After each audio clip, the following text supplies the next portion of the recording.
Righto, so continuing on, this has worked out to be 20 plus 9 minus 1/3. Let's continue this out here. So that's going to be 29 minus 1/3, which is the same as, well, 28 and 2/3.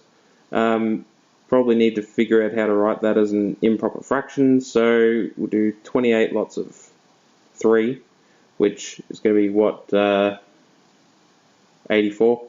So we've got 84 thirds, and then we're adding on an extra 2 lots, so we get 86 thirds. Okay, and that's the definite integral between those 2 points.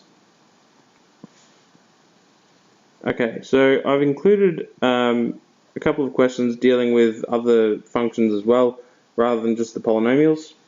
So if we have a quick look at this one here, the integral of 2x to the negative half plus e to the 3x between 0 and 1. So first thing I'm going to do is anti-differentiate. So this one here is going to become 2x to the half divided by half,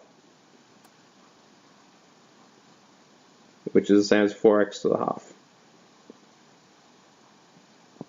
Then the e to the 3x, well, when we anti-differentiate, becomes 1/3 e to the 3x, and that's between the values of 0 and 1.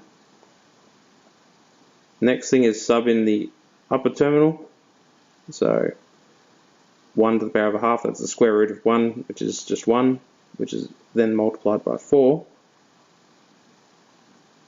And subbing it in here, we're going to get 1/3 e to the power of 3. So that's using the upper terminal. Now use the lower terminal. Subbing in 0 is going to cancel this part here out. So we're just going to be left with 0 plus 1/3 e to the power of 0, which will just be 1/3 of 1, or 1/3. And so we could say that that is 4 plus 1/3 e cubed, and then minus 1/3. And grouping the 4 and the 1/3 together is going to give us 3 and 2/3, which is 11/3. And then plus 1/3 e cubed. Now you notice with these problems that I haven't been writing the constant on the end of it.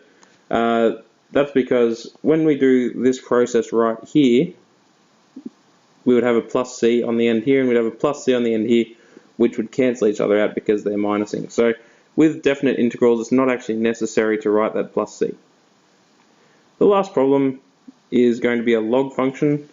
So we can see that the numerator is almost the derivative of the denominator. So what I'm going to do is I'm going to first transform it, and I'm going to write that as 1/3 of the integral between 2 and 3 of 3 over 3x take 5 dx. So that's now the derivative of the denominator. I had to put the 1/3 at the front to counter it. Okay, and that's going to give 1/3, should put my square brackets here, so 1/3 out the front of log e of the modulus of 3x take 5. And that's between 2 and 3. Something we could do perhaps to make it a bit easier is to move the 1/3 out the front. We can do that when it's just a constant, like that. And now I'll sub in my values.